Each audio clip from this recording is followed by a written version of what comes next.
G'day, Ben from Duck Playing Chicken here with the third and final video in this series with the Platoon Briefing Set, the Bandai UC Hardgraph kit. This video is going to be all about primarily about the figures and also these extra bits that come with the kit, so all those sort of accessories bit. I'm not a good figure painter by any means. There are a lot better figure painters out there than me, but I did want to take this opportunity to sort of show you the methods that I use, which tend to be sort of reasonably quick and dirty, so you can take from it what you will, but just so you know, I don't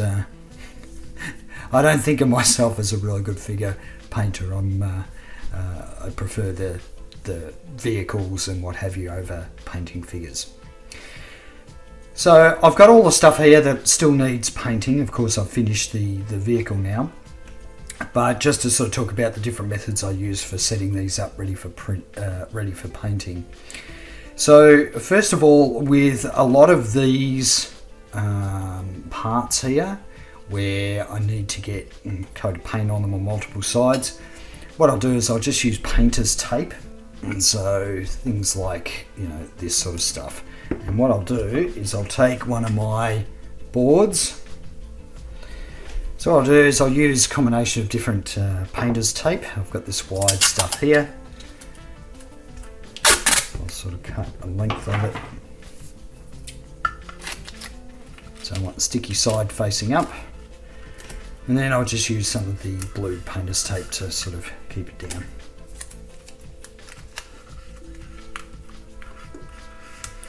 And then what I can do is take, these things here, and I can sort of stick them one way, and so that way I can get a coat of paint on the bottom of it. So I might,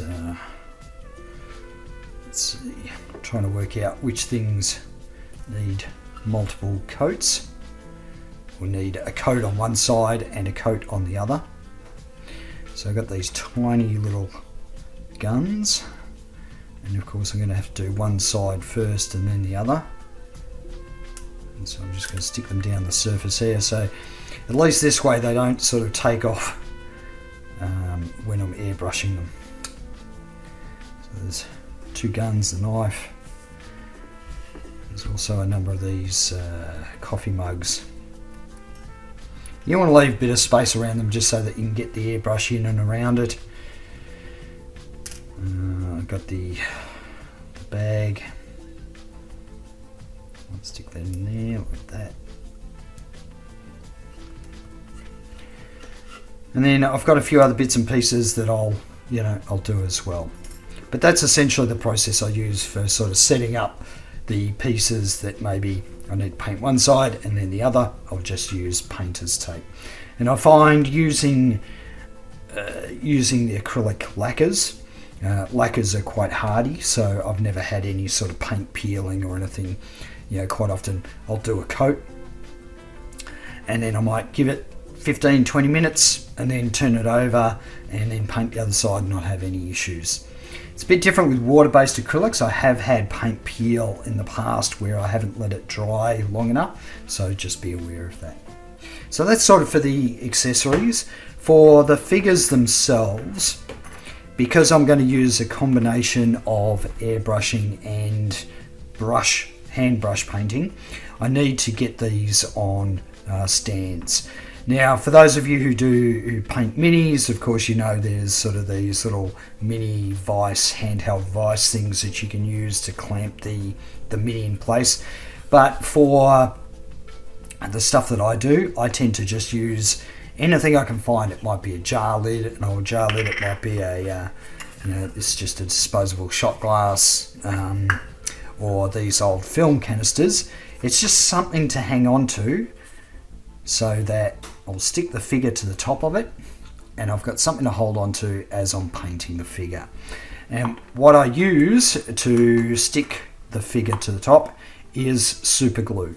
And the reason I do that is because super glue is quite brittle, which means that it's easy to break off the figure from the top of the jar lid or whatever you're using, and then you can just touch up the area with a bit of hand painting.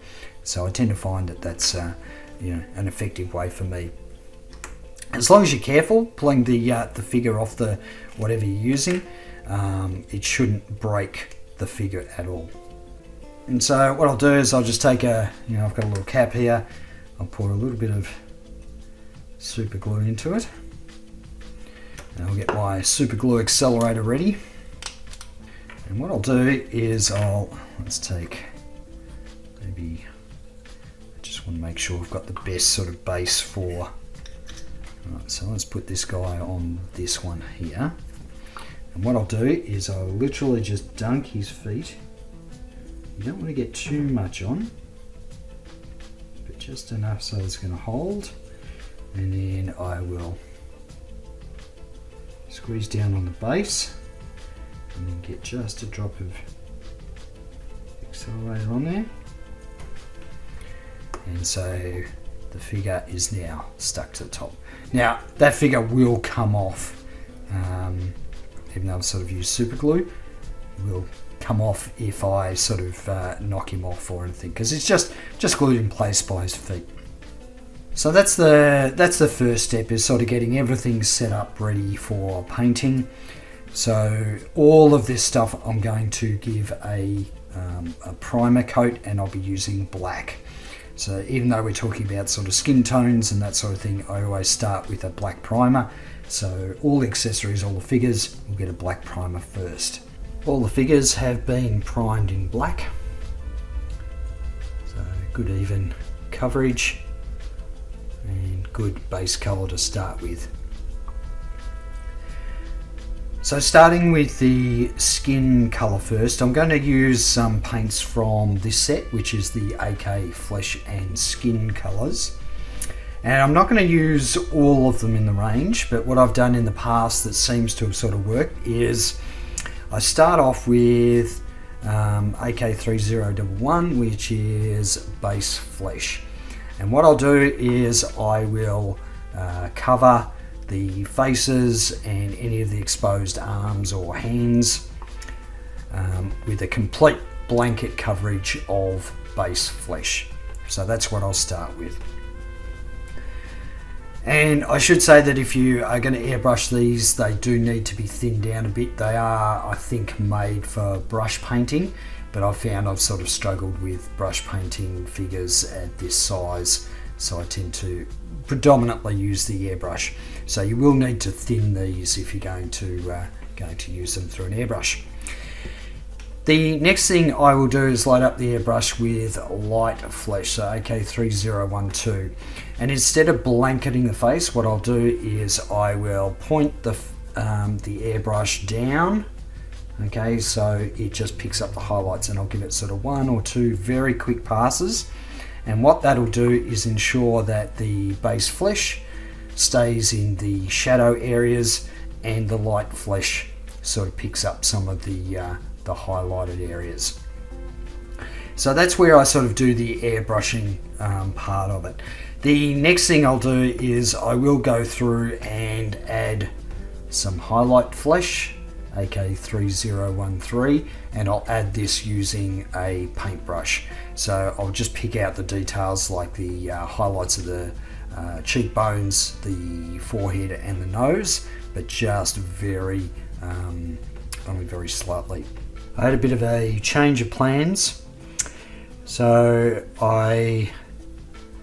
as I said, I airbrushed the base flesh and then did light flesh, sort of picking out a lot of the highlights. And I was going to brush paint the highlight flesh on, but I ended up airbrushing that because I got a better result. Now I should say that I forgot how fiddly these things are. I really like the colours of these paints, but getting them really fine control through an airbrush is really problematic even when you thin it down. So they are a bit tricky to sort of get your head around. If I could find these colours in a lacquer, then I think that'll be the way to go. So I might have to start looking around for some equivalent colours, because I do like the colours, but they are just a bit fiddly putting through an airbrush. So what I'm going to do is try and show you how these worked, and maybe you can see a little bit of difference just between sort of the top of the face versus the bottom. There is some, of course, real shadows happening there as well, but kind of getting a bit of an idea. I just tend to find that with the airbrush, it looks a bit better than me hand brushing, because I'm not that good at hand brushing. So it looks alright. The pigments, you can sort of see where it's sort of splattered. The pigments are a bit sort of thick, I think, for in these paints, but it'll sort of flatten out a bit. This guy's maybe a bit easier to sort of see the difference in the facial tone. So it is kind of subtle, but it is there. It's probably more noticeable in real life than it is on camera. The next thing I'm going to do is use a very thin down reddish black, AK3016, just to get a bit of a hint of 5 o'clock shadow on a couple of the male figures. So yeah, watered down quite a bit, and it's just to give a bit of a tinge. Okay, so the first thing I'm going to do is use some dark shadow flesh. I've just got a trusty tile here, and I want to water this down quite a bit. And so this will be used on, around the lips, and maybe a little bit in the eye sockets, and we'll see how it looks. So I'm just adding some water here, and again, it's really just about having a glaze. It's not about this being a thick layer of paint. Okay, so I'll start with the female character. Let's see how close I can sort of get in here. Apologies if it goes sort of in and out of focus.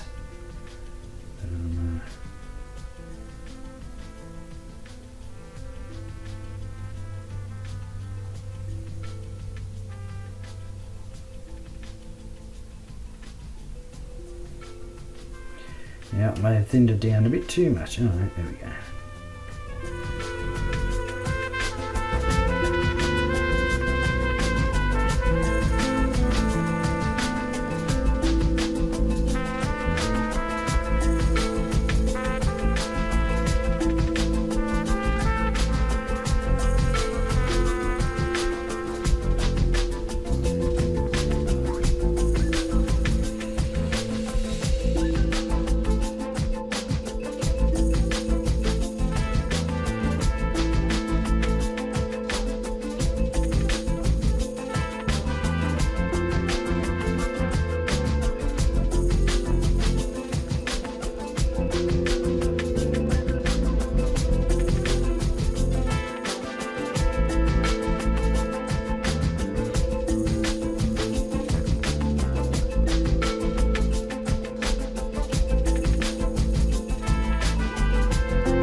On camera it kind of looks like she smeared lipstick all over her face, but under the natural light it doesn't look that bad.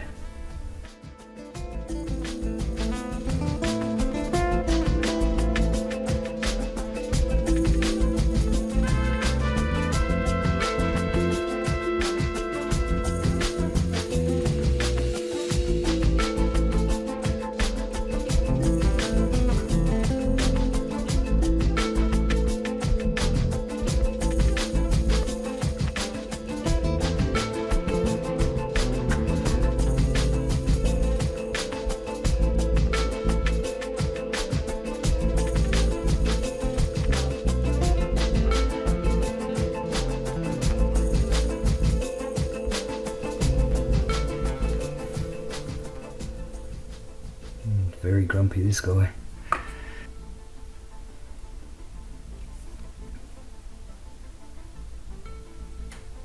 Okay.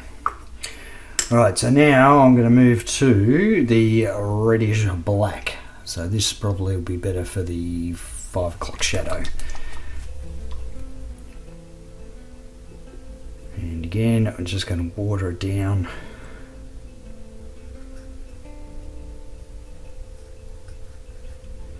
And I just want to sort of follow the jawline a bit.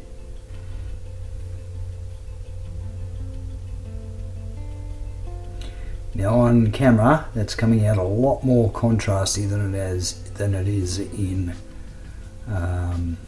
real life, but I think you get the idea at least of hint of 5 o'clock shadow. Now the eyes are something that I do last. I always really struggle with the eyes, but I sort of leave it as the last thing that I do.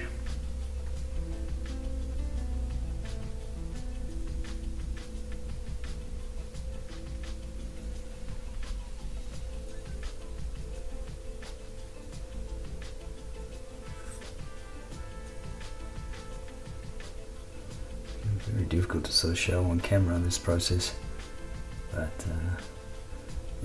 there's a hint of some colour variation there in his face. Alright, so that's essentially all I sort of do for the skin at this stage. What I will do is I'll go ahead and I'll mask off all the skin areas, so I'll mask off the head and neck, and normally I just do that with a bit of blue tack. Being that this is water-based acrylics, you want to make sure that it's really good and dry before you start putting anything over the top of it to mask it off. So for all the figures, I have masked off all the flesh areas, so the face and the arms, and so they all look like something out of Toxic Avenger, but it works. Now, some people have sort of said to me in the past, why wouldn't you use something like a liquid mask? So like this stuff from Mr. Hobby. Now, the problem with this stuff is that I always find it a real problem to remove all of it. So I find that blue tack works really well. You don't want to leave it on there for a huge amount of time because it does have an oily residue. But I find if you sort of put it on, do the painting, leave it overnight or leave it for a couple of days, it's perfectly fine. I haven't had any problems. So I've sort of done that for all the figures. And it is a pretty rough masking job, but it's really just to sort of protect the flesh tones that I've painted. So I might need to go in and do a touch up with a brush a bit later on. That's fine. So there's some other colours that I want to paint and then mask. If we have a look at some of these, some of the guide images they've got here, like this guy who's squatting down, who's actually got like a white shirt. So for him, I'm going to be using some Mecha Colour Off-White, and then I can sort of dirty it up with a little bit of a brown glaze or something like that. So that's what I'll be using for his shirt, and so I'll paint that and then mask it off. For the female character, she's sort of shown as having a blue tank top. So I'm going to be using this Mecha Colour 69019 blue. It's a nice bright blue. And so again, I'll paint the tank top and then mask that off, and then I'll airbrush the rest. For the guy who's leaning back, he has a little bit of a sort of a purple red shirt, so I'll be using 69011 Mecha Colour Dark Red. And again, it's just this tiny little bit in here that I'm going to paint, and then I'll mask that, and then I can sort of do the rest. Now, when we look at the rest of the clothes, they are wearing sort of military uniforms. So what I'm going to do is I'm going to start with the Mecha Colour Olive Green 69028, and that's sort of a darker green. And then I can go in and do all the highlights with this deep green 69029. So that's what I'm going to be working on next, is to get those details painted and then masked off ready for the main uniform colour. I've finished the initial base coating of the figures. So you can see there I've sort of done the uniform, the tank top, and of course all the skin was masked off. So it's pretty rough, but I will be able to go in there and clean it up with a paintbrush. I just find it a lot easier to do my base painting with an airbrush and get all those skin tones sorted first. So that's where I'm up to. So the next step is basically cleaning up a lot of the areas where my masking hasn't been flashed. So you can see the top that she's got tied around her waist. You can see there's a little bit of blue there, so I've got to go in there and fix that up, patch it up with a bit of green. There's a little bit of bleed of the blue into the skin areas, so I can touch that up. And of course I've got to paint all the details like her boots, her hair, the bracelets she's wearing. So that's what I'm going to be doing.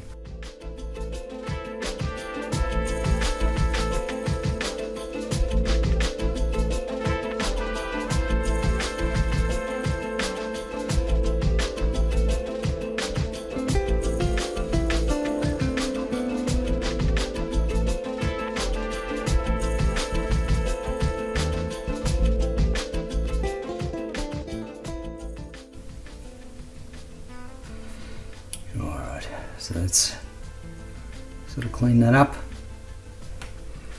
The next thing I'm going to do is start work on her hair.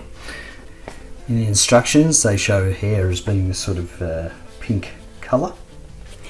So I'm going to follow that, and I'm going to be using this magenta, and I'm going to tone it down with a bit of red afterwards for the highlights.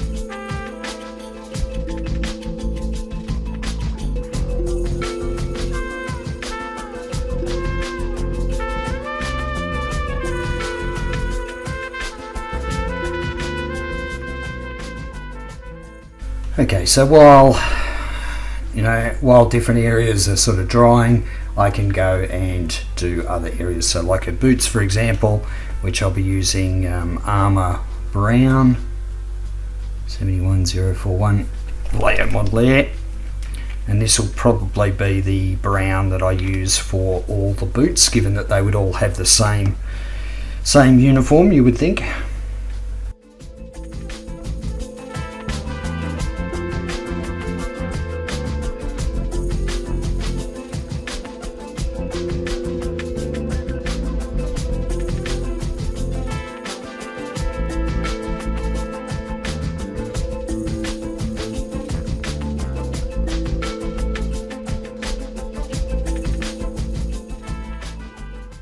Okay, so that's the base coat on her boots done. Next step is she's wearing these little wristbands, so I'm just going to paint those in Mecha Color 69037.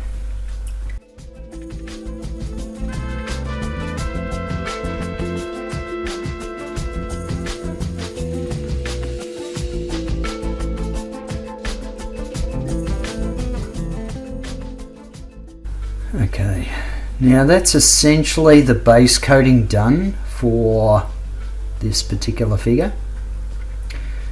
So I'm going to let this dry for a good while before I sort of go on to the next step, and I'll go ahead and finish off, tidying up all the base coating of the rest of the figures, and then we'll come back and on to the next step. The next step for the figures is that I want to get a little bit of darker green, sort of bit more in the recesses of the uniform here. So I'm going to be using the olive green Mecha color. I'm just going to get it sort of in the shadow areas. Now there's a little bit of shadow that's been, part of the airbrushing.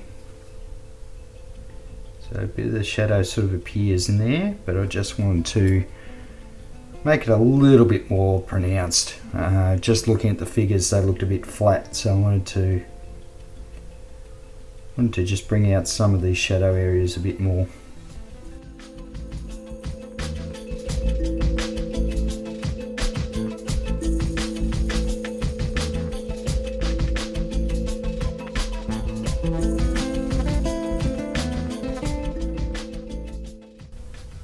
There we go, just a little bit more sort of shadow definition.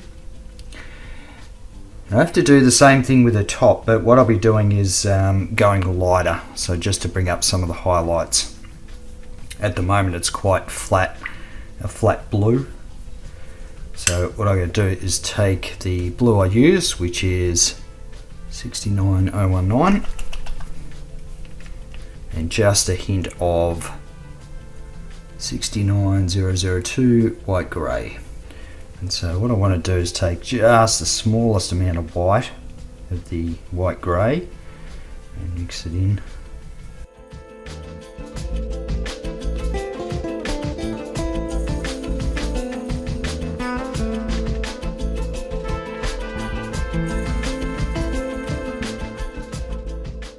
Again, it's sort of pretty subtle, but it just stops it from being really flat. So the next thing I need to do is bring out the highlights in her hair. So I'm going to use a similar technique. I'm going to take the magenta. So you can see what I'm doing here. So this is the 69010 magenta mica colour, and just a little bit of the white grey again. Mix it in. So it's going to be really kind of a light pink colour.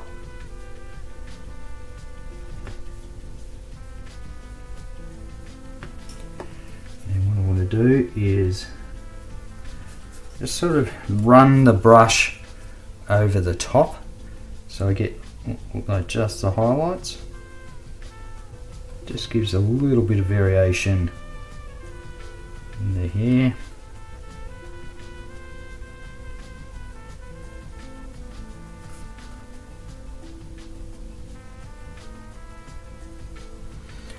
It's a bit hard to see on camera because it is so small, but trust me, it is there. So I'm probably at the point where I can do her eyes now. Now I've done the eyes off camera because I needed to get really close, and eyes are something that I'm not particularly good at, but I sort of want to talk about how I've gone about it. So maybe this one's, it is really hard to see on camera. This one's probably not as good as the others. So what I do is I take white grey, so not pure white, and I take a very fine brush. So this is what's a 50 or something. So very fine brush. I actually water down the white just a little bit, and I will go in and just do a quick sort of line, and that's all I'll do. And because it's watered down, it's pretty subtle. And then for the pupils and the irises, I don't bother about trying to separate out the pupil and the iris. I just go in with some pure black, and again just a touch of water just to water it down a little bit, and I literally go straight in with the brush just to do a pinpoint. So it is incredibly difficult to show on camera, certainly with the shadows there, but they are there. And thankfully there's one character who actually has his eyes closed, so I didn't have to do this guy's eyes, thankfully, so that was one less to do. So all these characters now, all these figures, are basically ready for a bit of a pin wash. What I'll probably do is I will give these a gloss varnish, give them plenty of time to dry, give them a gloss varnish, and that'll also give me an opportunity to do the decals. There's a few sort of shoulder patches, and there's a collar on this guy as well. So and there's even a decal that goes on his bottle that he's holding. So I'll give these a gloss coat once they're dried, and then they'll be ready for decals and pin wash. All the figures have been gloss coated after I finished all the sort of touch-up painting and detail painting. So you see he's lovely and shiny there, ready for decals. So there's not a huge number of decals on the figures, and in fact I think there's only 3 figures that have any decals on them. So this guy has the most, so this is the one I'll probably work with. And the first one I want to do is his collar. So he actually has a red collar with a couple of emblems on it. I've actually been soaking these decals for a little bit, so they are actually ready to go. So it's a matter of me trying to work out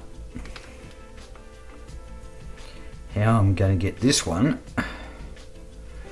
to go on across his collar.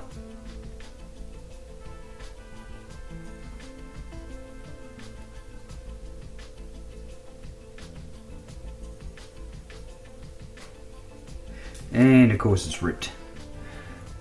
That's not a good start, but that might actually work for me because I might be able to just get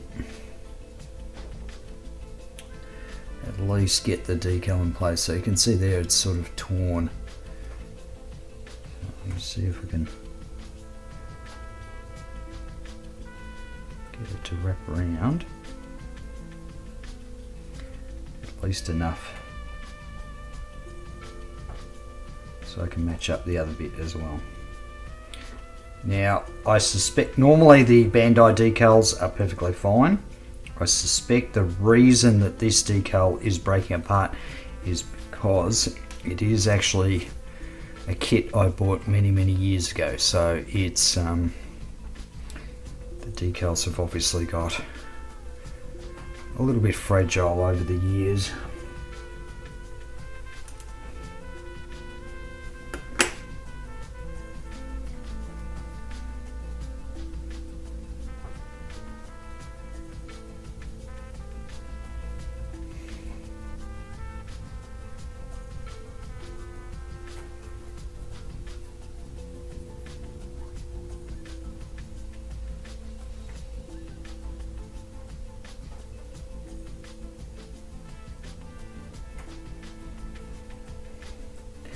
So you can sort of see how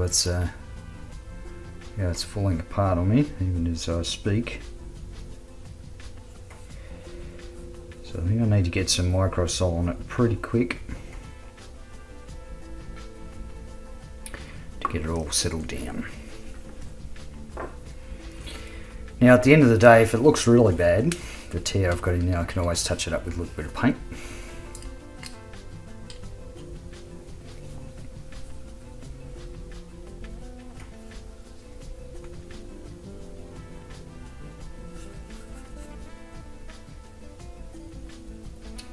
What I'm going to do is cover it in microsol, get it nice and tacky, I guess, and then I can manipulate it a bit more once the decal started to soften. That might help.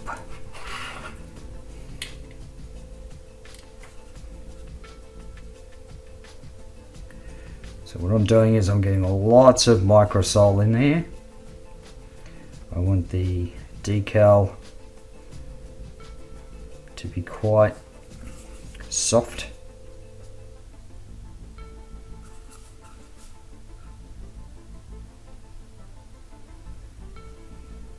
This decal is definitely falling apart. Thankfully the other ones are small. I didn't have this issue with the larger decals. Normally this sort of behaviour happens with the larger decals, but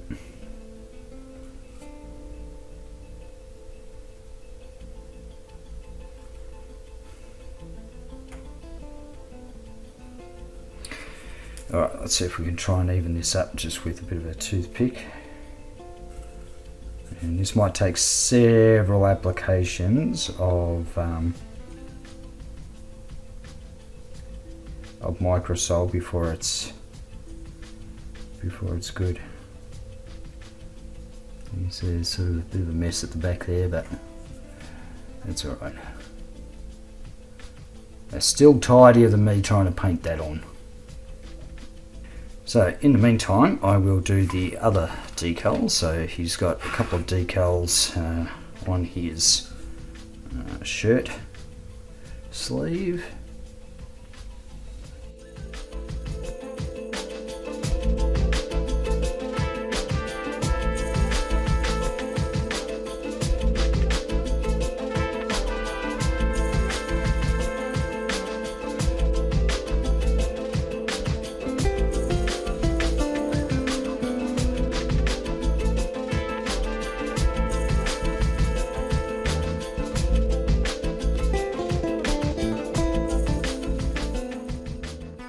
So as you can see, the decals are quite fiddly on the figures.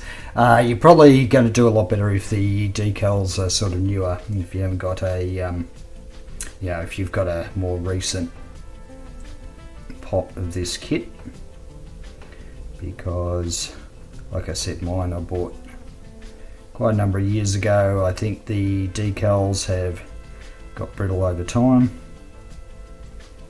and as a result they just caused me a few dramas.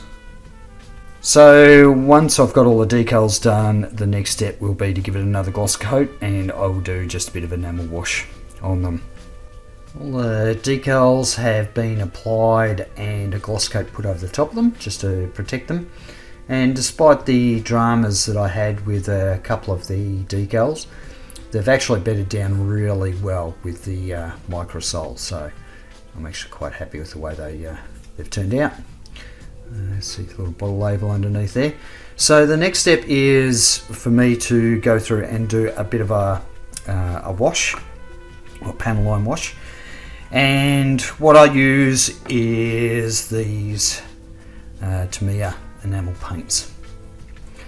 So I've shown how I mix them in previous videos, but essentially I'll take this and a lot of the X20 enamel thinner and thin it right down. And so I've already mixed up a few sort of colours here.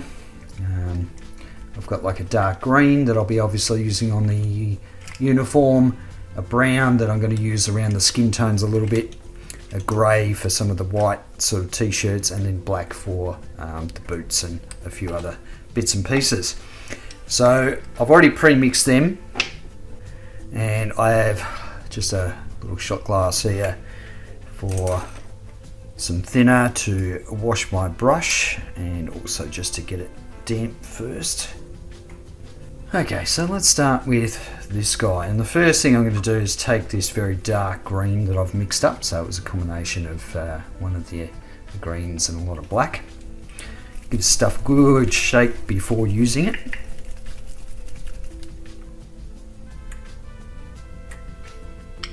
And I'll load up the brush. Now, to give you an idea of the sort of consistency, you can see how thin that is. Then I'm going to use capillary action. It'll just flow around the details in the sort of shadow areas. Keep in mind, I will be able to clean this up. I'll be using my usual trick of shellac to clean it up.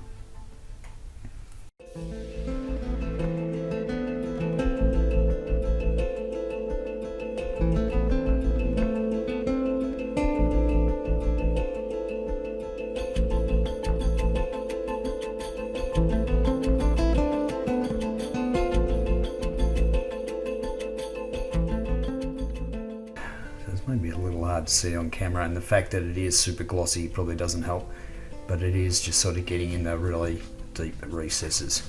So I'm going to go through and do the uniforms on the rest of them, and then I'll come back in a minute. So next I'm going to move on to the skin tones, just using this brown that I've mixed up. And again, this really just needs to go into the deepest sort of recesses. It doesn't need to cover everything. We're just giving an indication of the, the natural folds in the skin.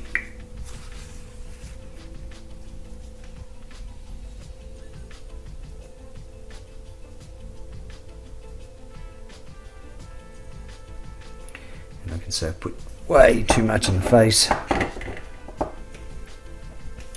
So while it's still wet, I just use a cotton bud to mop it up.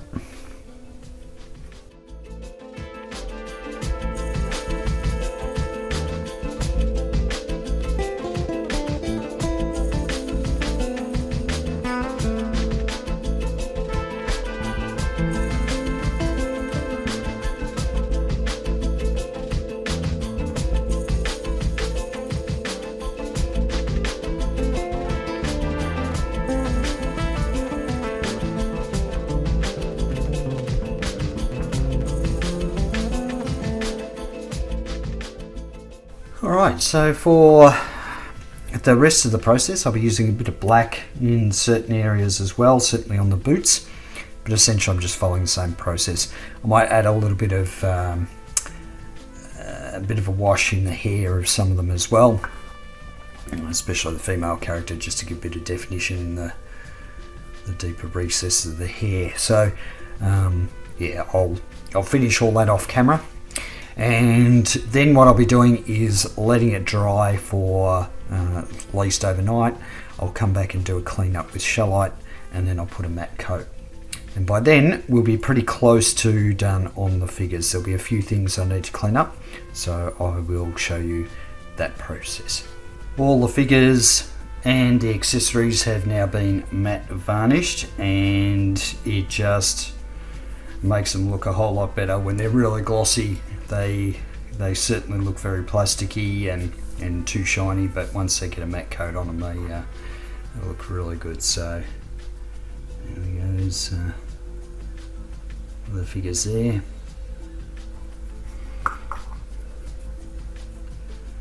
And the mechanic, he's a little bit grubbier than the rest of them because he's been working on the vehicle.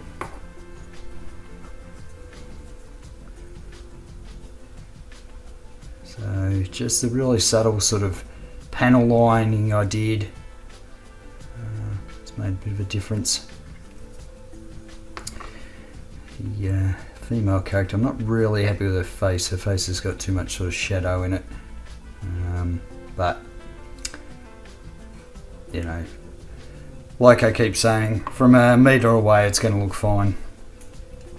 So they're the figures. The next thing I have to do with the figures, of course, is remove them off their holders very carefully. And so for this particular one, I've already removed him, but you can see that I need to sort of touch up his feet. So that'll be the final step that I do, and that'll just be brush painted black, just so that'll be sort of finalised. But let's just check he stands up on his own. Yep, he stands up all right of his own accord. So these are the ones I'll break off, and you've got to be very careful if you're using super glue like me, because their boots are separate from their body and have been glued on. You just don't want to be sort of grabbing them from the top and trying to, because what will happen is they'll break off where the boots join the pants. So you just want to be very careful when you're removing them. I had that problem with this guy. He lost his foot when I pulled him off the base. So that's the figures. They're going to be finalised really soon. I did want to take you through. I didn't sort of show the painting or show much about the accessories I did. So I'll just show you what I did with like the chair, for example.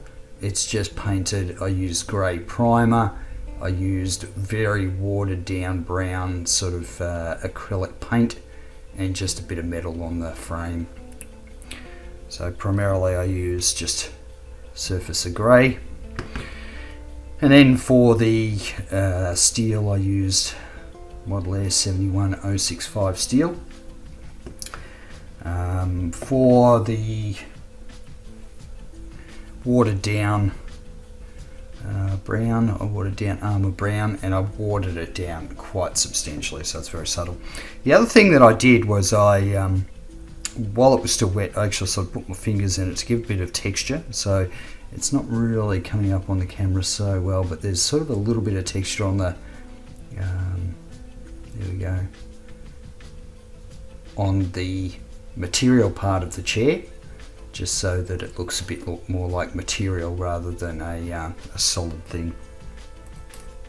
So they're the chairs. There are all these tiny bits and pieces like the the cups, a couple of guns, and a knife. So they're all looking pretty shiny. I just wanted the cups to be sort of like aluminium. The table itself, again, I just used a grey base, and this one I used a combination of different watered down acrylics and sort of brushed them on just to really dirty up that table, because I wouldn't have thought it would have been pristine. So, and underneath, a bit of rust, marking on the hinges, which of course you'll never see, but just to give it a little bit more interest than just a straight flat colour. There is a helmet that one of the characters is holding, so it's just got a little bit of brass on the badge there, but the rest of it's painted green like the rest of the uniforms. There is the water dispenser.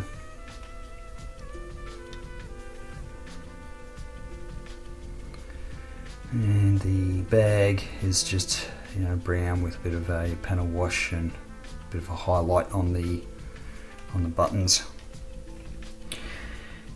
Now for the ammo boxes, so you can see I did actually paint sort of brass on the ends of the bullets there, but the problem with this is that even when you close it down, this is not it's not falling like what ammo would. So what ammo would do. So what I'm going to do is I'm going to use a bit of super glue, just to super glue the bit on the side there, and so it looks a bit more natural.